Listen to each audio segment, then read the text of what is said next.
13ই August মার্কেটের অনেকটাই পতন হয়েছিল। নিফটিকে আমরা প্রায় 200 পয়েন্টের মতো পড়তে দেখেছিলাম। আর 14ই আগস্ট মার্কেট ডাউন ট্রেন্ডে খুললেও টোটাল সারাদিন আমরা সাইডওয়েজ দেখতে পাচ্ছি।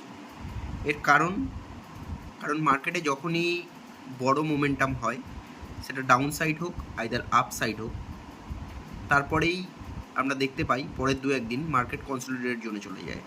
তাহলে মার্কেটে কাজ করতে গেলে আমাদের জেনারেলি স্টক হোক কিংবা ইন্ডেক্স হোক, তাকে ফলো রাখতে হবে, তার মোমেন্টাম ফলো রাখতে হবে, এবং যখনই বড় মোমেন্টাম হবে তখন মোমেন্টাম অনুযায়ী আমাদের এন্ট্রি নিতে হবে এবং প্রফিট বুক করতে হবে। আদারওয়াইজ কনসলিডেটেড বা সাইডওয়েজ মার্কেটে আমরা কখনোই কোনো রকম পজিশান নেব না। ওই দিন মার্কেট অনলি ফর সেলারদের।